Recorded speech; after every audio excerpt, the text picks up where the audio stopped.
Ralston. Johnny Dollar. This is Carol Carson, Mr. Dollar. Oh?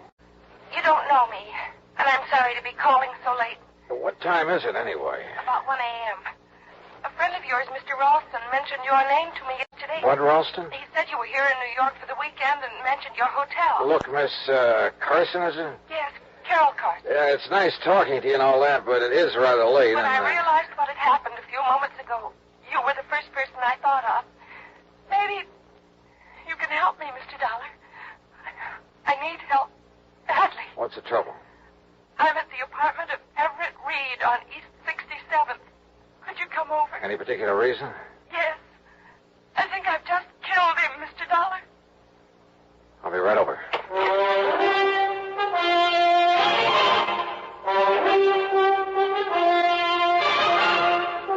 Bob Bailey in the exciting adventures of a man with the action-packed expense account. America's fabulous freelance insurance investigator. Yours truly, And now, Act One of yours truly, Johnny Dollar.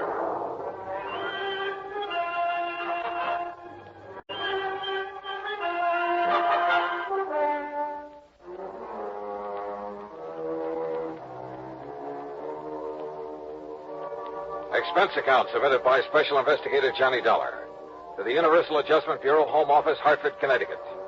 Following is an account of expenses incurred during my investigation of the Deadly Doubt matter.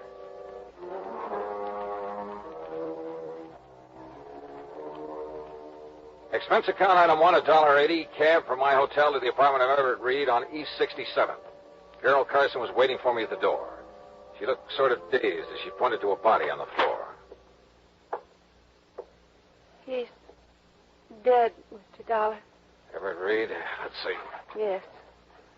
This is his apartment. You said over the phone you thought you'd kill him. Well, he's dead, all right. That's not what I meant. I meant I thought I was the one who killed him. I'm not sure. Oh? I don't know. Doesn't seem to matter. He's dead. I guess that's all that matters. He's dead. Come on now, get hold of yourself, Carol. I'm sorry. I guess I'm not making much sense. I feel sort of funny, lightheaded. All right, yeah. Better sit down. Thanks. Now, why don't you start at the beginning? All right. I came to see Everett tonight about 11 o'clock, I guess. He was a friend of yours? No. He sent for me, and I had to come. Mind telling me why? He insisted that I have a drink with him. Then I started to feel funny. How so? Dizzy. I had to get some air. You think there was something in the drink? There must have been. He didn't want me to leave, but I had to. What time was that? Around 11:30, I think, a little before, maybe. Go on. I wandered around the streets. I was in kind of a daze. How long were you wandering around? It seemed like a long time. Then what? I came back here to the apartment. I had a terrible headache. I remember walking in the door and... Well, that's all. That's all? What do you mean, that's all? That's all I remember. I must have passed out. When I came to, I was lying on the floor, and that gun was near my hand. In front of me was... That's when I called you. That's all you can tell me? I'm afraid so. It isn't much, is it? It sure isn't. Mr. Dollar, I can't believe I killed him. I couldn't have... Now, look, Carol. You see, you left this apartment a little before 11:30. The police medical examiner will be able to tell the approximate time of death. If you weren't here at that time... But that's just it, Mr. Dollar. I don't know how long I was on the streets. It seemed like a long time, but... Well, my head was spinning and everything was pretty hazy. Now, look, you gotta remember where you went. Try to think. Oh, it's no good. Wait. Coffee. A cup of coffee. You stopped somewhere for a cup of coffee? I think so. Where? I remember a neon sign on 3rd Avenue. Oh, you gotta do better than that. That's all I remember. Did you talk to anyone while you were walking around? I don't Yes. Yes. Somebody was following me, I think. A man. He was following me for quite a while. He told me his name. Ted? No, Tom. Yes, it was Tom. What did he look like? Curly hair, I remember that. Dark eyes. Oh, look, that description fits thousands of guys in New York. I know, Mr. Dollar. The whole story, well, it doesn't sound very convincing, does it? I called Detective Lieutenant Mike Tovich of Homicide, and he was there 10 minutes later. He was still questioning her when I left. Item 2, $1 drinks for me while I thought about the whole deal. Of all the guys in New York, why did she have to pick on me? But yeah, I'd do what I could to help her. Because that story of hers, it sounded so phony. It just might be true. Act 2 of yours truly, Johnny Dollar, in a moment. Act 2 of yours truly, Johnny Dollar, and the Deadly Doubt Matter. Item 3, $2.20, a telephone call to Pat McCracken at Universal Adjustment Bureau. Yeah, Everett Reed had been insured by one of Universal's member companies, so I got myself officially assigned to the case. Then I went to work, checking out Carol Carson's story, what there was of it, and it wasn't much. All she'd remembered was wandering around the streets, getting a cup of coffee somewhere on 3rd Avenue, and being followed by a guy named Tom. I started checking every joint on 3rd Avenue from 60th to 70th Streets. An hour and a half later, I hit pay dirt at Eddie's Bar and Grill. Yeah, I think I remember all right. Carson. Carol Carson. Her name don't mean nothing, but from the description you give me, yeah, sure, I remember now. I remember thinking she looked kind of funny when she walked in, like she was in a daze or something. All right. Now, what time was it when she came in here? I don't know, 2 or 3 hours ago. That's not good enough. Was it 11? 11:30? Midnight? Well, what? Well, maybe around midnight, maybe. Was she home? Yeah. You sure about that? Well, as far as I can remember, I kind of remember somebody in the doorway after she come in, but I didn't know if it was somebody with her or not. All right, what happened then? So she asked for a cup of coffee, so I poured it and set it down in front of her, so she left. She what? Yeah, got up and left, still acting sort of funny. I see. How much of her time can you account for then? Huh? I mean, how long was she here in your place? No more than about 1 minute, Mac. Oh, great. Item 4, $1.80, cab fare to police headquarters and Lieutenant Mike Tovich in Homicide. Look, Johnny, you're not trying to tell me I should buy an alibi like Carol Carson's, are you? So it is pretty vague, Mike. Vague enough to be true. At least she was telling the truth about going into that joint on 3rd Avenue for a cup of coffee. So she's covered for 1 minute out of 2 hours. 2 hours? She said she went to Reed's apartment about 11 o'clock. Right. The medical examiner says time of Reed's death was between 11:30 and 12:30. She called you at 1 o'clock. But if she can prove she was out of that apartment for that hour... She's only proved she was out of it for a minute plus the time it took to get to 3rd Avenue and back. Say, 5 minutes each way. That'd still give her plenty of time to kill him. But if we could find this guy named Tom she says that was following her around, maybe he could prove she was out of the apartment during the time of the murder. Oh, sure. That was a real helpful description she gave us. Curly hair and dark eyes. Yeah. Look, Johnny, so you're taking a liking to her. That's too bad, but don't let it make a fool out of you. Mike, did Carol tell you why she went to Reed's apartment? No, she wouldn't talk about it. She also wouldn't explain a lump she has on the side of her head. Lump she has? Yeah, we think she got it fighting with Reed. What do you know about him? Bad boy. A big gambler. And the way we heard, he'd been winning pretty big lately. Maybe somebody he won from couldn't pay off, except with a bullet. Yeah, maybe anything, Johnny. Prove it, and I'll listen. Who did Reed run around with, you know? Usual crowd, Johnny. Jack Vissel, that outfit. Vissel, huh? Now, if Reed won a lot of money from him... Like I say, Johnny, anything you can prove. Yeah. Come in. Lieutenant Tovich? That's right. I'm Larry Bowman. I want to know what's going on with Carol Carson. Oh? What's it to you, Mr. Bowman? She's my fiancée, and you've got her locked up. That's right. Suspicion of murder. Oh, that's ridiculous. She didn't kill anybody, and you know it. Look, Mr. Bowman, if I knew it, she wouldn't be locked up, would she? Now, maybe you can tell us why she went to this Everett Reed's apartment last night. I don't know why she went, and I don't propose to ask her either. I trust the lieutenant. And if she went to see him, she had good reason. But Carol's not the kind who could kill anybody. You must have realized that just talking to her. The main thing that I realize is that my personal opinion is beside the point, Bowman. Look, the thing we need to know is if Carol was away from Reed's apartment for almost an hour and a half, like she seems to think she was, walking around the streets. Why didn't you say that sooner? I can prove she was. How? I was with her. Oh? Funny, she didn't mention it. She was probably confused.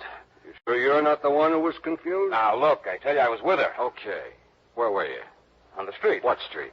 Well, I don't remember. 68th Street, I think. That's not the street Carol says she was on. As I say, she was probably confused. Where'd you go? To a bar. What'd you have to drink? At all? Carol, too? Well, sure, why not? Oh, you're fighting a losing battle, Bowen. Carol says she had a cup of coffee on 3rd Avenue and that a guy named Tom was following her. Now, listen, You told us enough, Bowman. I can't blame you too much for trying, I guess, but it won't work. You weren't with Carol, and you know it. I know she didn't kill him. You mean you hope she didn't?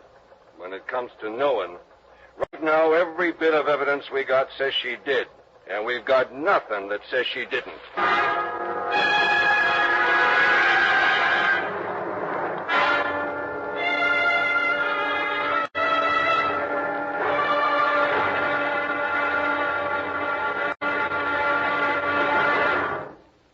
Act 3 of yours truly, Johnny Dollar, in a moment.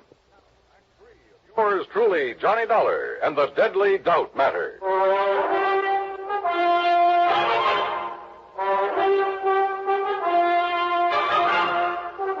Item 5, 30 cents, coffee for Larry Bowman and me at a little joint around the corner. Lieutenant Tobich can talk about evidence until he's blue in the face, Dollar. Carol's not a killer. You prove that, and Tolbert will be the first to listen. But cooking up phony alibis for Carol is not going to help any. Okay, so it was a stupid thing to do. But I can't just stand by and do nothing. Don't you have any other leads you can follow up? One, maybe. Well, what is it? Reed was a gambler. Could be somebody was losing big to him. Look, Carol's my fiancée. I know she doesn't have that kind of money. Anyway, she doesn't gamble. I wasn't thinking about Carol. Who then? Jack Vissel, for instance. We found out Reed's been seen with Vissel several times lately. Well, you going to question him about it? I may as well. After all, at this point, we got nothing to lose.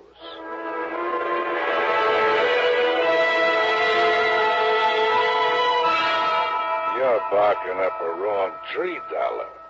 What reason would I have to kill Reed? Could be a real good reason, Vissel. Maybe you lost money to him gambling.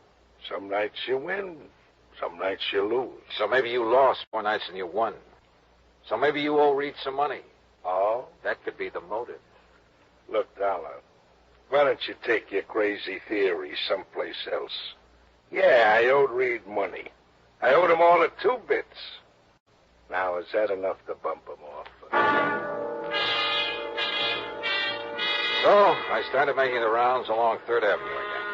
But I got nowhere. Nobody remembered seeing her, and nobody remembered the guy named Tom, the one she told me had been following her. 2 hours later, I gave up. I was beat. I went back to my room and flopped on the bed. Yeah? Okay. Yeah? Johnny Dollar? That's right. Who are you? Well, I'm the guy you've been looking for. What? My name's Tom. That ring a bell? It sure does. Are you the one who was walking around the streets with Carol Carson? That's right. I'm her alibi. So I bust my neck trying to find you, and it ends up with you finding me. Well, I read in the papers it looked bad for Carol unless they found the guy who was with her. You didn't show up any too soon, believe me, brother. How long were you with her? Oh, I figure at least an hour. I kept following her, and once in a while she'd stop and talk, but she seemed kind of dazed. Apparently Reed put something in her drink. Anyway, I finally gave up. I figured if it was that tough to get acquainted, what's the use? But you're willing to swear you were with her for an hour? Why, at least. From around 11:30 to after 12:30. That clears her. Come on. Item 6, $1.80 cab fare to headquarters. Tom repeated his statement, and Carol identified Tom as the man who'd been following her. So, it looked like it was all over. I guess I'll never be able to thank you enough, Johnny. Well, if it hadn't been for you... Well, let's just say I'm the stubborn type, Carol. Once I believed your story, I had to follow through on it. Oh, it's hard to realize I'm free. It's been like a bad dream. Yeah. I'll bet Larry Bowman's glad it's over, too. Have you called him yet? No, I'll call him from my apartment. Johnny, all I can say is thanks again.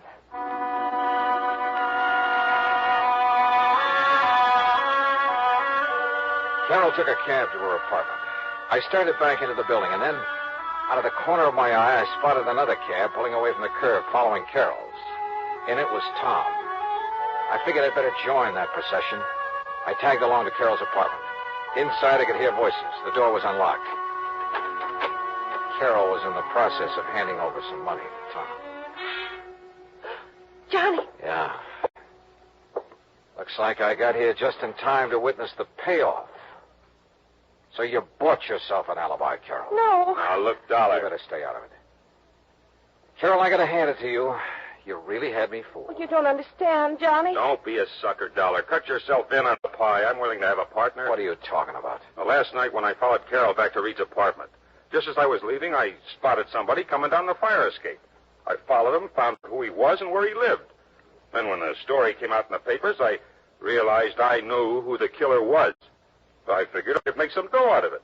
But not as long as Carol was in jail. Johnny, just now when he wanted money to keep him from telling the police, I didn't know what to do. I thought if I gave him what I had, it would keep him satisfied until I could figure... Larry, no! No! I spun around, but it was too late. Oh! Kicked at the open door. It struck Larry's arm, deflected his shot. Before he could shoot again, I nailed him.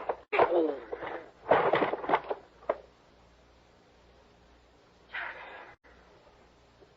Johnny, are you all right?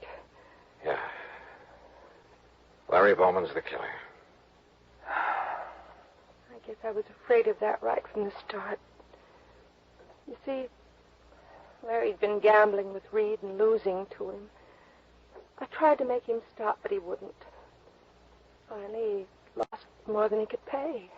So you went to Reed's apartment to try and square it, huh? Reed told me maybe something could be worked out. When he put something in my drink, I realized what he meant. That's why I got out. And Larry entered the apartment when you were away, killed Reed, slugged you when you came back, and planted the gun on you. I guess so. I wasn't sure until Tom told me he'd seen Larry climb down that fire escape. At first, I just couldn't believe that Larry would... How do you figure a thing like that, Johnny? How do you figure it?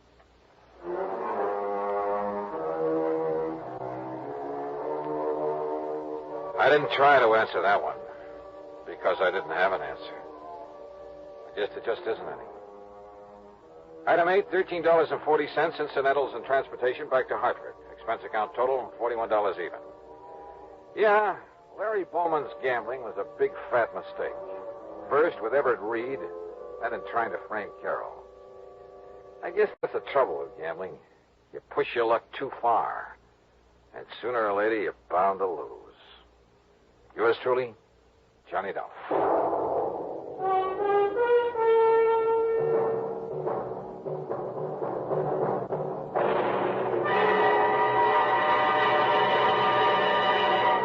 Our star will return in just a moment. Now, here is our star to tell you about next week's story. Next week, a doting dowager who sets me out on the wildest case I ever handled. Join us, won't you? Yours truly, Johnny Dollar.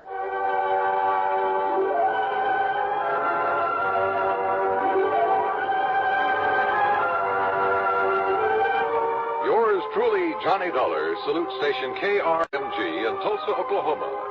KRMG is our newest affiliate station and serves nearly 1 million families in the Southwest. Yours truly, Johnny Dollar, starring Bob Bailey, is produced and directed by Jack Johnstone. Today's story was written by Robert Stanley. Heard in the cast were Virginia Gregg, Julius Matthews, Paul Duboff, James McCallion, Alan Reed, and Frank Gerstle. Join us next week for another exciting story of yours truly, Johnny Dollar. This is Dan Coverly speaking.